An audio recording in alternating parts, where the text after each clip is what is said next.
myself, first of all. My name's Jacob Bettany. I'm the Managing Director and founder of the MoneyScience web community. I've been working with Luigi, who runs our QuantLib development course and has run that successfully on 4 occasions in the past. We've been working together now for several years to run this course. We've had a lot of great feedback from people who are interested, but of course it's always useful to get to give people the opportunity to ask questions about the course and about QuantLib generally before running one of these events. So that was really why we chose to do this webinar. We've got a few things, sort of housekeeping issues as we go ahead, and I'll repeat this again at the end, but there is an event page for the QuantLib course on the MoneyScience website, and you can access it using the URL http://bit.ly/QuantLib 2015, one word. From that link, you'll learn a little bit about the course, and there's also a link to the brochure for the October 2015 course. So the next event will be taking place October the 19th to the 21st in central London. We have generally have a good venue on Oxford Street. We'll be booking that shortly, but watch this space in case we do need to change the venue. The course this year will be running at £1,800 for a 3-day course, and that will include tea and coffee and lunch. We'll probably have a little gathering on the evening of the first night, and sort of a little bit of an informal social for participants. And we also offer an early bird discount for people to sign up, which will be ending on mid-October. I'll confirm the precise, mid-August. I'll confirm the precise date of that.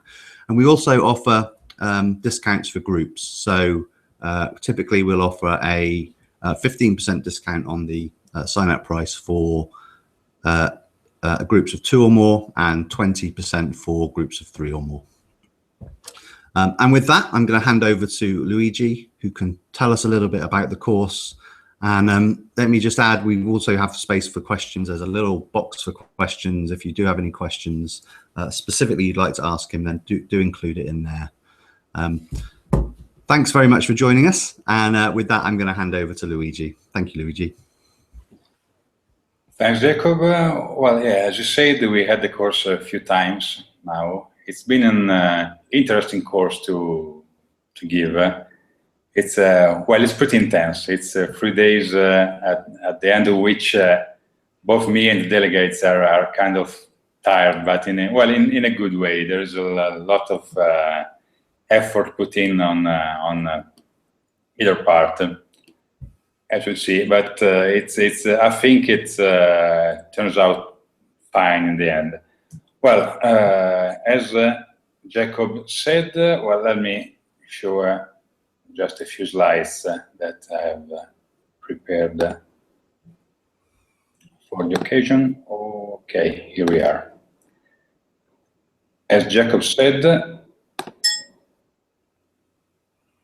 the course is called Introduction to QuantLib Development. And can you see the thing, Jacob?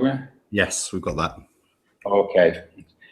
And well, the content of the course is based on the book I'm publishing on LeanPub that will be implemented in QuantLib. It's been on LeanPub for, well, since the beginning of this year. And before that, I used to have drafts of the, well, I still have drafts of the available chapters on my blog, implementingquantlib.com, well, where I'm still putting content as I write it. Well, as I said, the content of the course is based on the contents of the book, which means a look at the architecture of QuantLib, at its design, with an eye not only at what's in the library, what is the design, but also as well, taking a cue from Alabama Shakes, one of the best young bands of the recent years. Also, why we designed the library in the way we did. To do this, I'll try to get information out in a number of ways. Of course, there is slides and presentation and mostly code. So we're going to look at we look at interfaces of the classes. We look at patterns that we're using in the code. We look at implementations. We look at we look at template code and we pick it apart to see what the types really mean and how this work. We look at algorithms and their implementation to see how they work, and not only code, of course. Apart from me speaking and sometimes speaking a lot about this, we also have diagrams of the design of the classes. While this one looks kind of scary, it's one of the most complex in there. But well, it's going to become clear as we go into the course. We go into recipes for building over the existing code and adding to the library with your own specific instruments, sorts and structures, or whatever. And I'll try to use diagrams. Well, not as nice and polished as this one. In fact, the diagrams in the course mean that I start drawing at the whiteboard, and because it's easier that way to point out features on the diagrams and stuff. That's not presentations in the usual way, slides and whiteboard are not the only way I try to get my points across. One tool that I started using in the last 1 or 2 courses, I don't remember, well, in the last couple of years, is Python notebooks. This is a nice technology which I'm going to show here. Well, basically, as you might know, there are Python bindings for QuantLib, so you can load and use it from there. So it's actually possible to call into Python code into QuantLib code from Python, and that has the advantage of interactivity. So in the Python interpreter, you can run statements as you write them and see the effect. And there is also one tool which has been growing by leaps and bounds recently, which is the IPython notebook. It changed name lately. I think it's called Jupyter right now. Well, anyway, the idea is there is a server in the background that can run Python code, and you can look at it from the browser. So you can actually look at from the browser, write and execute Python code. And you can also write some kind of, well, it's kind of a Mathematica notebook or a MATLAB notebook, something like this, in that you can write description of the code, you can write code, you can actually execute code, you can draw graphics and the like. As I said, I started to use this technology in at least in part of the books, part of the course, in some of the lessons, so that I can show interactively what QuantLib is capable of. So hopefully the design of the library becomes a bit more clear in that way. Last but definitely not least in the course is exercises. So almost half of the time of the course is devoted to the delegates writing code and doing exercises on their own computer. So to look at an example. Okay, here we are. Okay. So here we go. Well, basically the idea is I have some main program written, but which doesn't run as it is. It needs for this program to run, delegates need to write the missing parts, which sometimes, sometimes what happens is I give the interface of the classes that they're supposed to write, and that's it. And then they are going to write the whole thing and make the program work.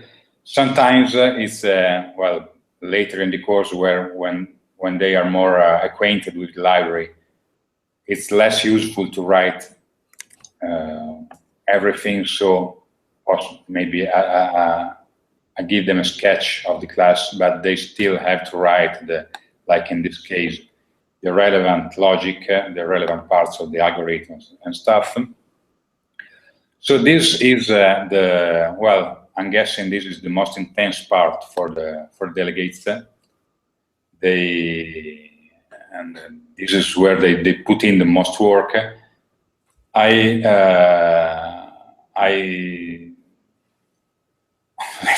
watch over them as they write the code, and this, by the way, is the reason that the places in the course are limited, because I don't want to stretch myself too thin in the help that I can give to the delegates doing these exercises.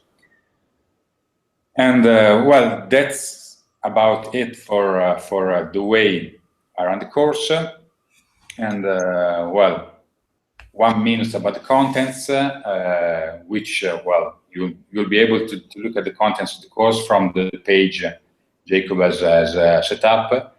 But anyway, shortly, the first day is about the core design library. So I go into the fundamental parts like instruments, pricing engines, time structures. Well, it is the parts that are we could say the part that are more front-facing, the part that face more the market and the domain. So it's the parts of the coded model, the actual instruments, the market data that are available as input to those, and I show the way in which calculations are packaged and attached to instruments so that they can give back a price.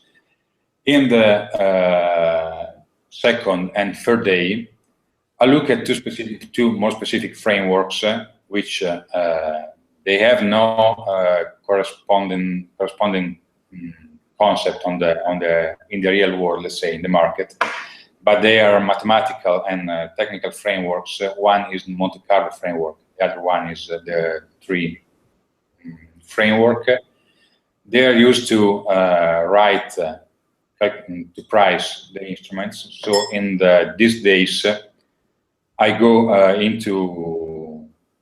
each day I go into one of the frameworks. I present it. I describe how this can be used to go from market data and so time structure and other available quantities to an algorithm, press an instrument, and how this is connected to the instrument class so that it provides the calculation. And half of the day is my presentation. The other half is, as I said, the exercise. It's in the previous courses we saw that the time is about right for most of the delegates to write the exercise, and so that's about it, I guess. There's been interest in other parts of the library, but as I said, I prefer not to not to overdo it, because a fourth day might be too much, given the state we get in at the end of the 3 days. As I said, they're pretty intense. But well, we might, if the content grows, which might happen as I write more chapters of my book, which is, well, the way I digest content and put it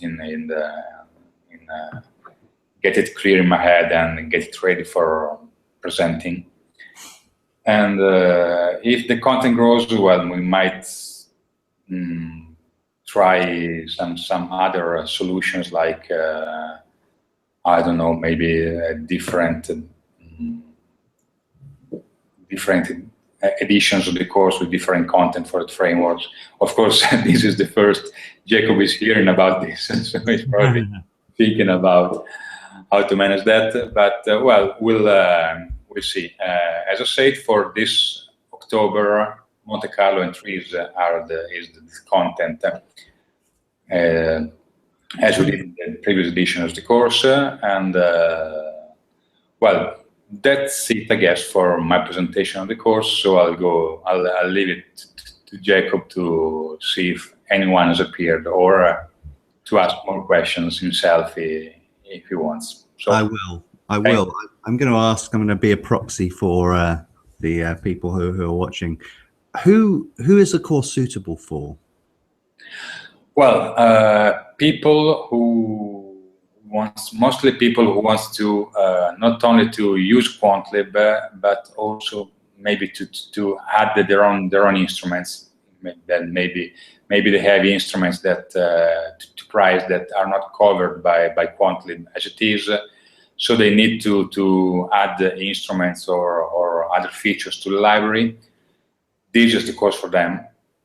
Well, it might be useful for people who just want to use the library as well, but because, well, most of them are supposed to be C++ developers anyway, so they might they're probably able to follow most of the course. I'm not sure how much well, one never knows, but I'm not sure how much of the thing they learn they could put in their work right away if they're not adding instruments to the library. But, well, still it might be useful to understand the design of the thing and they use it. But, well, main audience, as I said, C++ developers that want to add the instruments to the library. And what's the kind of, I guess it's a related question really, what is the basic sort of level of understanding you would need to kind of join the course and kind of get the most out of it? That's a tough question, because it's well, kind of tough to gauge one's own level at programming. So, but, well, I would say that you have to be at least comfortable with C++. Well, you don't need to be a guru. You don't need to know the in and outs of template programming, or I mean, I'm going to when the explanation gets fairly technical in a C++ wise, I'm going to often I stop and check that the delegates are okay with the content, and if not, I go into more detail. Explain that in the technicalities that I'm using in C++. So if you're comfortable with C++, and, well, I'm not going out and say a number as in this many years of experience, because, well, it's that never works. As I don't remember who it was that said. Well, some people say they have 10 years of experience in C++, but the fact is it's only the same year repeated over and over and over. So, but, well, seriously, I'm not saying a figure, but, well, if you're comfortable with writing C++ in your work, you should be able to attend the thing. And you should also be fairly comfortable with the financial content, because I'm going just lightly over that, and I'm mostly going into the coding. So it's going to be tough for you if you just landed a financial job and you're being sent to the course to learn QuantLib. Well, it's not. I'm not going into anything very technical financially. It's mostly the basics, but still, it's nice. Well, it's nicer for you if you get some familiarity at least before the course.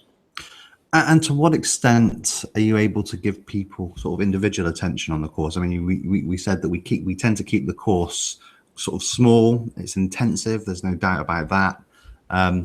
In the process of kind of doing the exercises, you know, to what extent are you able to give people sort of individual attention? Usually, I've been able to. Well, during the exercises is mostly individual attention. So I set them loose with their laptops and then start going around the room, and well, I'll try to see if someone gets stuck or well, I'll try to give. I mean, at that point, well, unless I realize that there's something that everyone is missing, then I go back to the whiteboard and explain that to everybody. Otherwise, it's all individual. So I go around and check on each one, see at what point she is, and try to help in the next step if she's stuck or he's stuck or whatever. So, well, at least that part that makes for well, as I said, more or less half of the course, and that's individual, and that's more or less divided equally between the delegates. Well, unless I see that someone is doing great and doesn't need me as much as the others. So. The course is in the English language, so yeah. A good understanding of English. My accent notwithstanding. What do people need to bring? What do they need in order to actually bring along with them to participate? Okay, they're going to need well, basically their laptop, their development laptop, since they're going to do the exercises. It's best if they come with QuantLib already installed, so they are ready to write additional code based on QuantLib and run it. And well, if they have difficulties installing QuantLib beforehand, well, I don't think it happened. No, or it happened once that someone asked for advice in installing before the course. But well, otherwise, we can use try and use the coffee break to fix things if something's not working. But ideally, they should arrive with QuantLib installed on their machine. Usually when we start the course, I pass around a USB drive, a key drive thing with a test program that they can try to import into their environment and try to run to see that it links with QuantLib and works correctly. And so that's it, I guess. Then we are going to give them material. Not usually, I don't give the slides because well, it's just mostly it's just code from my book. So usually we give them a printout of the available chapters instead. So it's a nice thick folder that they can bring home. This time, well, the previous times I didn't have my book on LeanPub yet, so I didn't have the electronic version. this time I was thinking of give the delegates coupons so they can go to LinkPub and download the ebook version for free, so that they can have it on their Kindle or tablet or whatever. But well, we're going to give them the printout anyway. So they're as for the material, they're going to be covered. So they want to go through the chapters and reference the code that I've presented. They can do it that way.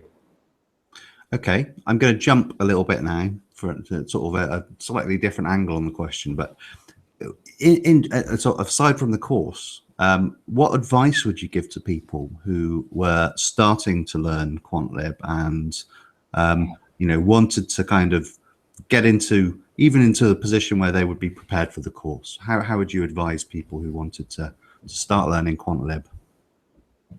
Well, buy my book. Well, disclaimer, I wrote it. I get if you buy it, I get money from it. So that's out of the way, I guess. You're allowed. I think under these circumstances. It's a good question. I mean, it's QuantLib at this point is 15 years of code, and it's kind of overwhelming if you go into the. I mean, if you start from zero and go into it, look at which is also the way I started writing the book. The idea was, well, I'm not going to get rich from the book. That's for sure. In fact, I'm still giving the drafts of the available chapters for free on my blog, so that's not. I mean, it's not a problem. You don't even have to pay for it if you don't have if you can't, because the idea was more to get the design library, to get information out there so that people can start using QuantLib. Because well, the available documentation is not very well suited for learning. It's a nice reference because the official documentation, I mean, the one available directly from the QuantLib site, because it's automatically generated, it's a nice reference of all the classes and, well, almost all the classes and in the library, there are methods there, but doesn't really show how they go together and work together. There is a few examples in the QuantLib, in the released tarballs or zip of the library, so you can look at those. But mostly, I would say look at the examples, have a look at the content I'm putting on the blog. Mostly the first chapters of my book. Well, they're the first chapters for a reason, after all. And we are I and other developers with years of experience in the library are subscribed to the QuantLib mailing list. So if you have, if you need to ask for advice, you can post on the mailing list, and usually we're not the fastest to respond. You might have to wait a few days for a response because, well, QuantLib support is mostly not what we're paid for. So, well, I can give some time to it on work time, but not a lot. So don't expect a very prompt answer on the mailing list, but usually it comes in a few days from me or from someone else. So that's the main channel. There's also a LinkedIn group, is that right? Yeah, but that's not very active. That's mostly for announcements. So I usually post there when we make a new release, or if I put if I start putting some new content in the book or on the blog, or this kind of. It's more an announcement thing than active discussion. Okay, well, that's an interesting question. You sort of, forgive me for sort of catching you by surprise with some of these questions, Luigi, but No I'm problem. sort of interested in the sort of community, sort of as an open source community, sort of developing a software product. You know, is there still a lot of development going on in QuantLib? I mean, and what direction is the software going in? Well, What's interesting. next? Interesting question. Well, development has been going on, well, steadily enough. Most of the credit doesn't go to me, especially during the past few years. My job has been mostly to review the contributions and merge them in the library and make releases and stuff. There has been a few great contributors to the library, especially in the past few years. I'm not going to name names here because I'm risking to forget someone. So just go into the release notes for the past 2 or 3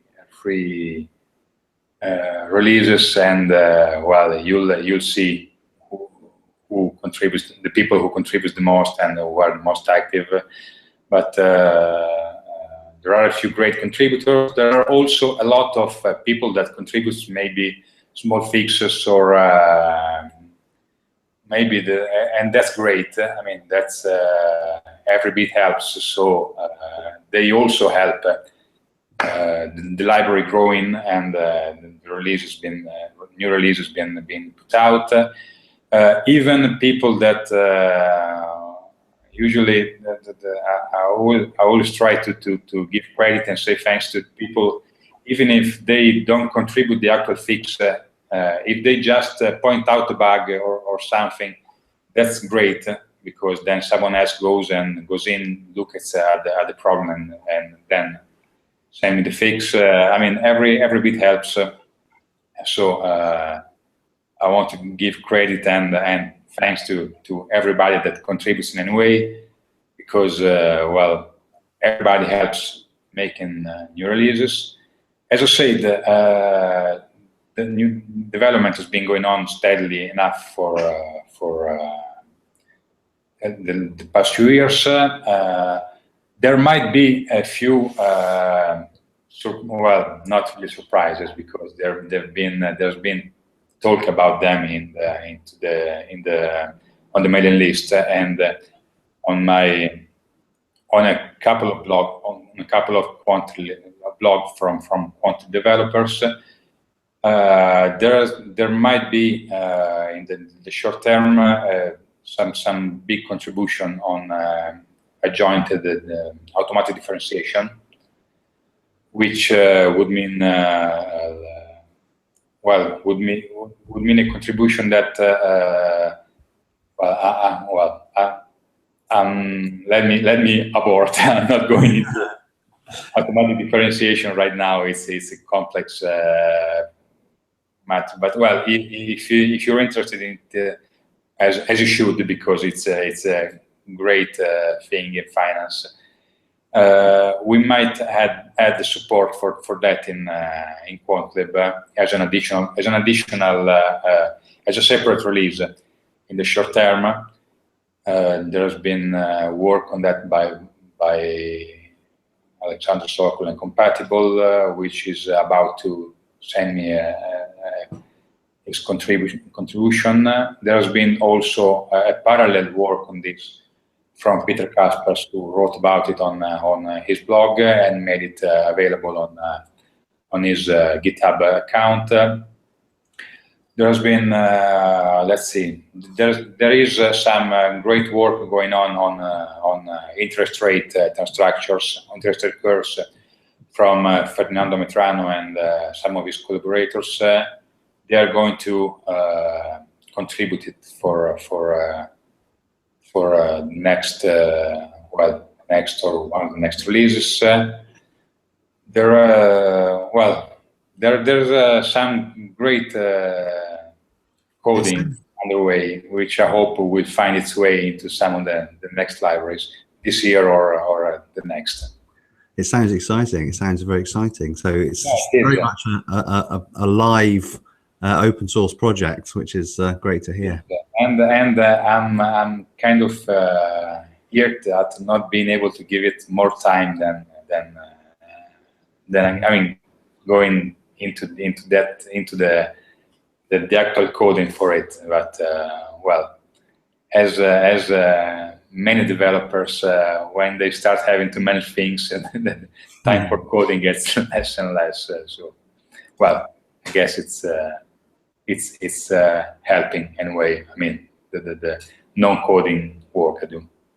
Well, I'm going to stop picking your brain there. Thank you very much, Luigi. That was really great. I'll just sort of finish off by sort of reiterating a little bit about the course coming up. We've got a new another course coming up in October the 19th to the 21st. If I can share my screen, I'll just make sure you can see the URL for the course page. Let's just check this out. Screen share. So it's pretty easy. And actually, there'll be a very obvious, this is the link here. Let's just make sure everyone can see that. You need to make it way larger than that. Okay, let's go bigger. The course, in fact, I'll pop it. It's http://bit.ly/QuantLib 2015. That will take you to the MoneyScience website. I'll also be posting quite a big sort of notice right at the top of the page on that, so I'll do that today. So you'll see a direct link to the course page there as well. From that page, you can also download the brochure with the registration form. So if you're interested in the course, or if you've got any questions about the course, then feel free to drop me a line. I'll communicate directly with Luigi and we'll do our best to help you out. The course, as I say, is due to take place the 19th to the 21st of October. There will be a early bird discount for people who sign up before August the 15th. And there's also a group discount for groups of 2 or 3 or more. And those details will also be on the MoneyScience event page. So do feel free to take a look. As I say, we've already got a number of people signed up for that. So people, the places will be limited. So I think the sooner people can sign up, the more they're likely to be able to get onto the course. No doubt we will run the course again afterwards. There has been a lot of interest in it over the years, and we're certainly quite keen to sort of keep the momentum. So, you know, if you can't make October the 19th to the 21st, then let us know, and we'll certainly keep you in the loop for future events. And with that, I'm going to thank you very much for joining us. It's been good to have you. If you're watching this on the video, we'll include some of these details kind of in the description as well. So thank you, Luigi, once again, and thanks everyone else. Brilliant. Bye. Bye.